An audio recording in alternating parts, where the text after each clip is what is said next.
Hello, I am Dr. Carolyn Eaton, and this week in medicine is my first part on obesity, which is risk factors for obesity. Now, why is obesity such a problem? It's not just about being big. It's about the risk factors that go with it, and that people who are obese tend to have much higher rates of diabetes, osteoarthritis, which causes chronic pain, several kinds of cancer, including colon cancer, endometrial cancer, and breast cancer, and cardiovascular disease, including heart attacks and strokes. So high BMIs, a high body mass index of 30.0 or higher, is defined as obesity. Now, because some people are muscular and muscle weighs a fair amount, we also have a definition of a waist circumference above 40 inches for men, which is 94 centimeters, or 35 inches for women, which is 80 centimeters. Now, what are the risk factors for obesity? Now, one of the biggest ones is activity level. Now, the Women's Health Study studied thousands of women for over 30 years. And what they found was that women tended to gain about 2 pounds per year. It was 2.3 kilograms per 3 years on average. And in a single year, 2 pounds doesn't sound too bad, but the problem is it's year after year after year. So in a 10-year period, a person can go from a normal weight in their early 20s, say about 130 pounds for a 5'3" individual, and they'd be 150 pounds by the time they were 30, and so that's in the overweight category. And then they would be 170 pounds by the time they were 40, and that's in the obese category for a 5'3" person. So that's a really serious problem that over that 20-year period, they would go from normal weight to obese. And unfortunately, that's what we're seeing in our culture right now. Now, activity levels are a big predictor for the tendency to gain that weight. Because what they found in the Women's Health Study, what they found was that the women who had 60 or more minutes per day of moderate to intense physical activity were the least likely to gain significant weight. For that matter, women in that category gained about 2.3 kilograms, which is about 7 pounds, over a 13-year period, so about a half a pound per year. Women who got about 30 minutes per day of activity, which has been our general recommendation for physical activity for adults, is they gained between about 5 to 10 pounds in that 10-year period. So they still gained weight in a significant amount, but less. And so that the 5'3" individual, if they gain 8 pounds in that 10-year, well, they're still in a still normal weight, and they'd be overweight at 40 instead of obese at 40. So that is a mitigating factor for the weight gain. And we also know that people, when they have changes in activity levels, tend to gain weight fairly quickly. So what'll happen is that sometimes people would come into my office and be like, "Doc, I've gained 15 pounds in the last year and I'm not doing anything different." We'll double check for metabolic things like thyroid and all that, and it'll be fine. And so we'd have them go back and look, okay, what is different over the last year? And oftentimes it was a change in their job. They went from being somebody who was on the floor all the time, on their feet, walking back, to having a sedentary job where they're now on the computer. And although they'd changed their activity level, they had not changed their diet. So their dietary intake was exactly the same, but their activity level was much lower, and so they gained the weight over the course of the year. So it's very important to actually change your diet when you change your activity levels. So if you go to a more sedentary job, you really have to look at what you're taking in and make sure you reduce the calories to make sure your weight's going to stay more stable. A second risk factor always seems kind of odd for most people. It's a lack of sleep. Now that seems weird because when I'm sleeping, I'm not burning any calories. How could lack of sleep be a risk factor for weight gain? Well, actually, it's because people who get 6 hours or less of sleep per night actually change their metabolism. They become more insulin insensitive. So what that happens is that when you take in sugar in your diet and your body releases insulin, the insulin can't process the sugars easily, can't bring the insulin back into the cells, and so it stays out in the bloodstream.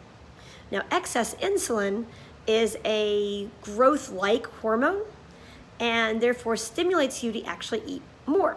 And so you end up taking in more calories, and that will then cause weight gain, especially in the central area, which insulin tends to deposit fat more in the middle of the body. And if you get 7 to 8 hours of sleep a night, you tend to do much better. The third thing is one, of course, it's been all over the news for the last 10, 15 years, and that is high sugar diets. In the 70s, we got very into this whole low fat thing, that fat was evil, it caused heart disease, you've got to get all your fats out of the diet.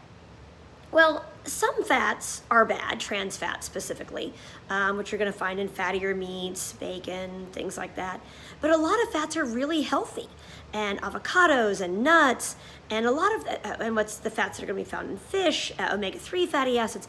These are super healthy and actually reduce inflammation in your body, and are really not associated with weight gain, but they're associated with satiety, and they can be very helpful for maintaining weight. So people were substituting these satisfying foods with things that were less satisfying in the form of sugar. For that matter, they were substituting a lot of the fat for sugar, oftentimes at a higher number of calories than would have been in the full fat food. And unfortunately, sugars and simple starches, which are going to be your white potatoes, your white rice, corn, all of those things are very simple starches which get converted to sugar very quickly in your body. And when sugar is absorbed in your body, it's absorbed, again, very high in your intestinal tract and doesn't tend to cause as much satiety. You don't tend to feel as satisfied after eating sugar for as long, especially if you're drinking those calories. And so that's where sodas are the big issue for so many people, because drinking sodas is a high sugar event basically for your body. And sodas are going to be about 150, 180 calories per 12 ounces. And that's unfortunately pure empty calories. There's no nutritive value to drinking a soda. And as I said before, because you're drinking them and that's all that sugar is being absorbed very high, it doesn't make you satisfied, so you end up eating more calories as well. So people go, okay, well, I'm just going to drink a diet soda. Turns out that's not so great either. Several studies that have been done actually show people who drink diet sodas tend to gain weight. About 5 years ago, the San Antonio Longitudinal Study of Aging studied about 750 men, and they found that over a 9-year period, the men who drank a diet soda daily gained about 3 inches in waist circumference. Whereas people who did not drink sodas only gained or diet soda specifically, only gained about 0.8 inches in waist circumference. So diet sodas, unfortunately, are really not the answer or the substitute. The best thing to do is drink water, drink flavored tea with maybe just a little bit of real sugar in it, and that way you're not going to be getting those a lot of empty calories, and you're going to be better off for your body. Now, the fourth risk factor for weight gain is stress. People under chronic stress do tend to eat certain foods more. We tend to run to comfort foods. And comfort foods, again, tend to be those starchy, fatty foods that tend to be very rich in calories. And we're not really paying attention to satiety, and we're eating to make ourselves feel better. And definitely food can feel like love. Chocolate especially has been well demonstrated in studies to improve a lot of your emotional well-being temporarily.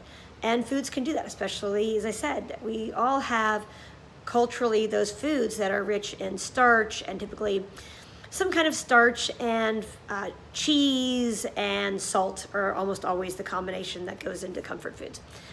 And too much of those are going to be very high in calorie, and if you're eating them too much, you definitely will start having that calorie imbalance, and people will tend to gain weight. Now, the last one I'm going to talk about today is something called your microbiome. Now, your microbiome is the bacteria that live in your gut. And these are the good bacteria, the ones that help you metabolize foods. But they can be disrupted by broad-spectrum antibiotics. And so several studies have now shown that people who have frequently had to take broad-spectrum antibiotics tend to gain weight. And we find that it disrupts the good bacteria that help you process your calories more properly. And there are skinny bacteria and fat bacteria. Unfortunately, they have not found a way to grow the skinny bacteria in a way that they can then turn around and give it to you in a pill. Believe me, they're working on it.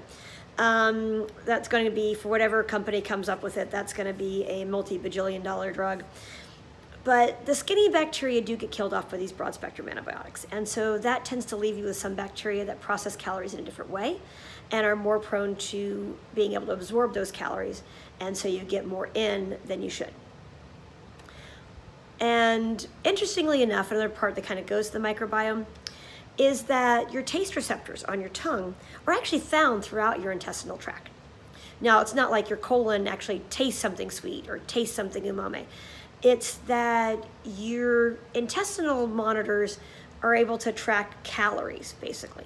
And so if you can make yourself stop eating when you feel full, that's what those receptors are telling you, is that you're full, you don't need any more calories.